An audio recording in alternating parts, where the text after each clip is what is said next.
Welcome to doctor மைத்லிஸ் music therapy channel.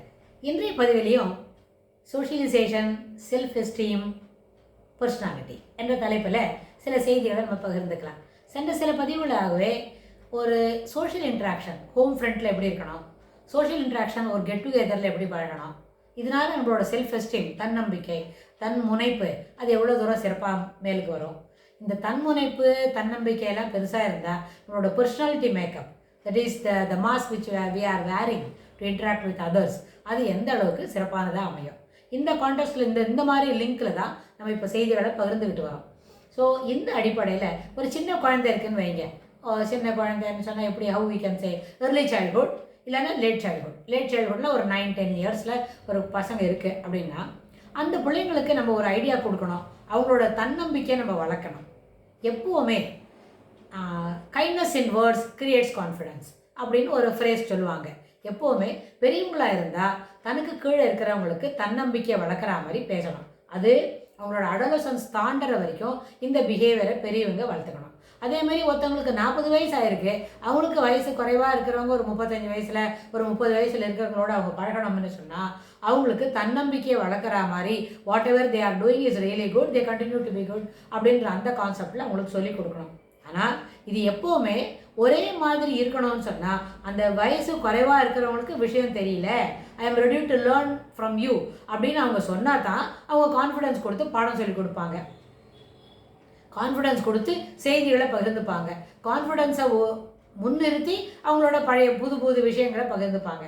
ஆனால் அந்த வயது குறைவானவங்க தனக்கு அனுபவம் போகல, அனுபவமும் குறைவாக இருக்குது அப்படின்னு சொன்னால் அவங்களுக்கு புது விஷயங்களை கற்றுக்கொள்வதற்கும் ஏற்றுக்கொள்வதற்கும் மனம் இல்லைன்னு சொன்னால் அவங்களுக்கு எந்த கைண்ட்னஸும் அங்கே என்ன பண்ணாது, ஈடுபடாது. ஸோ அந்த அடிப்படையில் இது இப்போ வளர்ந்தவங்கள விட்டுருங்க. சின்ன பசங்க வரும்பொழுது அந்த ஏர்லி சைல்ட்ஹுட் முடிஞ்சு லேட் சைல்ட்ஹுட் ஒரு 9-10 அட் த மோஸ்ட் 12 இயர்ஸ் இருக்கிற வரைக்கும் அவங்களுக்கு என்ன பண்ணும், கைண்ட்னஸ் இன் வேர்ட்ஸ் கிரியேட்ஸ் கான்ஃபிடென்ஸ்.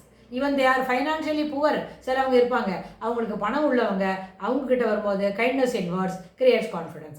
ஏன்னு சொன்னால் நிறைய பணம் இருக்குது, அதை பற்றி கவலைப்படாத, பணம் இல்லைன்னு படிக்க வேண்டான்னு இருக்காத, you'll be supported, do not hesitant in asking about.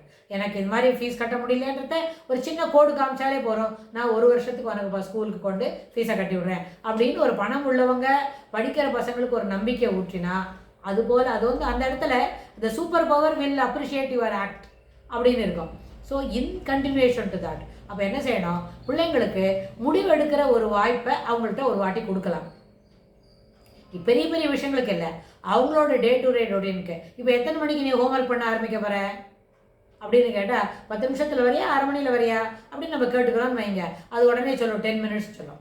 ஒரு எர்லி சைல்ட்ஹுட் ஆனாக்க அந்த குழந்தைக்கு 10 மினிட்ஸ்க்கும் 15 மினிட்ஸ்க்கும் வித்தியாசம் தெரியாது.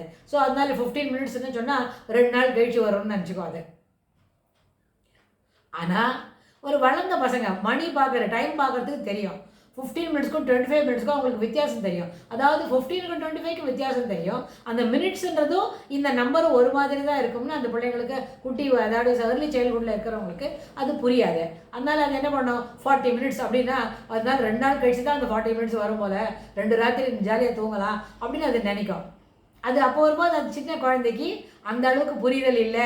அது குழந்தை she is so naive to take திங்ஸ்ன்னு நம்ம தெரிஞ்சுக்கலாம். That is real. அது நம்ம என்ன பண்ணோம், நம்ம முகத்தில் ஒரு நகைப்புக்கு இடம் கொடுக்கும். ஆனால் வளர்ந்த பசங்க சொல்லும்போது அவங்கள்ட்ட அந்த டிசிப்ளின் நம்ம எதிர்பார்க்குறோம்ன்றதை புரிய வைக்கணும்னா எப்போ வருப்பார் நீ படிக்கிறதுக்கு, what is your choice now அப்படின்னு கேட்டால் ஒரு 1/2 hour ஒரு 40 மினிட்ஸ் அப்படின்னு அது எவேர்டு பண்ணோம். வாஸ்தவம் தான். ஆனால் over the period the child will go on telling like this. 40 minutes கழிச்சு வந்தாலும் அது அப்போ என்ன பண்ண மாட்டான், அவனே புஸ்தகத்தை எடுத்து வச்சுன்னு படிக்க மாட்டான். அடடா இதுக்குள்ளே 40 மினிட்ஸ் ஆகிடுதே, இந்த அம்மா கிட்ட தப்பாக சொல்லிட்டோமே, ஒரு வழியாக 2 நாள் கழிச்சு வரேன்னு சொல்லியிருக்கலாமே, ஏன் தான் இந்த 40 மினிட்ஸ் இவ்வளோ சீக்கிரம் வந்ததோ அப்படின்னு நினச்சிக்கிட்டு அந்த குழந்தை படிக்க வரும்போது வேண்டா வெறுப்பாக புஸ்தகத்தை எடுத்துன்னு வரும். எந்த வேலையுமே, not even for to studies, even to cook, சமைக்கிற ரூமுக்கு சமைக்கிறதுக்கு போனாலும், சாப்பிட்றதுக்கு டேபிள் மேலே போனாலும், இல்லை வேறு இன்னும் எங்கேயாவது ஒரு குட்டி வேலை செய்யறதுக்கு போனாலும் அதில் ஒரு இன்வால்மெண்ட்டோட, ஒரு கமிட்மெண்ட்டோட இந்த வேலையை நம்ம முடிச்சுடுவோமே அப்படி சொல்லி போனால் தான் அந்த வேலை சிறப்பாக செய்ய முடியும். Whether it is trivial job or menial job, even some other thing related to school work, home work, assignment, whatever it is, ஒரு கிச்சனுக்கு போனால் கூட சொல்லிட்டோமே, அடடா இன்றைக்கி நம்ம 4 பேருக்கு சமைக்கணும் அப்படின்ற ஒரு வேகத்தில் சமைக்க வச்சாலும் அடா மாட்டிட்டோமே, ஒரு ஆர்டர் பண்ணி நம்ம வீட்டுக்கு வர சொல்கிறத விட்டுட்டு இதுக்கு எதுக்கு இப்போ 4 பேருக்கு நம்ம கூட்டு பண்ணிட்டு இருக்கணும் அப்படின்னு நினச்சா அந்த சாப்பாடும் நல்லா இருக்காது, அந்த வேலையும் சிறப்பாக இருக்காது, ஏனோ தானோ செய்தால் அதில் டேஸ்ட் இருக்காது. அது குக்கின்னு விடுங்க. அப்புறம் ஆனால் படிக்கிறதுக்கு வந்தாலும் அடுத்து வரப்போகிற 2 hours வேஸ்ட்டாக தான் போகுமே தவிர அந்த பசங்களால் மனம் ஊன்றி கவனம் செலுத்தி படிப்பதற்கு இயலாது. ஸோ இந்த அடிப்படையில் நம்ம என்ன சொல்லணும், பிள்ளைங்களுக்கு ஒரு சாய்ஸ் கொடுக்கணும், பிள்ளைங்களுக்கு ஒரு டிசிப்ளின் சொல்லித்தரணும். அப்படின்னா அந்த டிசிப்ளின் கூட கட்டுப்பாட்டில் to begin with to have the sustained effect.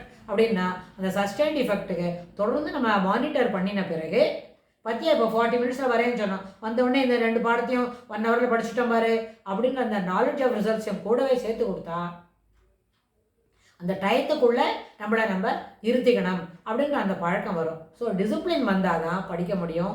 Choice மட்டும் கொடுத்துட்டு the child doesn't have the discipline அப்படின்னு சொன்னால் it is of no use. It goes in என்ன அந்த டைம் முழுக்க வேஸ்ட்டாக போயிடும். வேஸ்ட்டாக போகுது, அவங்களுக்கும் போயிடும். பிள்ளைங்க படிக்கலேன்னு அந்த அம்மா சொல்லிகிட்டே இருந்தால் அவங்களுக்கும் அந்த டைம் போயிடும். ஸோ ரெண்டுமே சிறப்பாக அமையணும்னு சொன்னால் டிசிப்ளின் வந்த பசங்களுக்கு நிச்சயமாக சாய்ஸ் கொடுக்கலாம். டிசிப்ளின் இல்லை நம்ம பிள்ளைங்களுக்குன்னு தெரிஞ்சால் their actions are to be controlled and are to be monitored to have the results of அடுத்த நாளைக்கு படிக்க வேண்டியதுன்ற அந்த ரிசல்ட்டை நம்ம அட்டைன் பண்ணணும்னு சொன்னால் the child's action are to be monitored even the child is in 12+ years அப்படின்றத நம்ம சொல்லி இந்த பதிவை நிறுத்தலாம். இதுக்கு தொடர்புடைய செய்திகளை வரப்போகிற பகுதிகளிலும் பார்க்கலாம். தேங்க்ஸ் ஃபார் வாட்சிங்.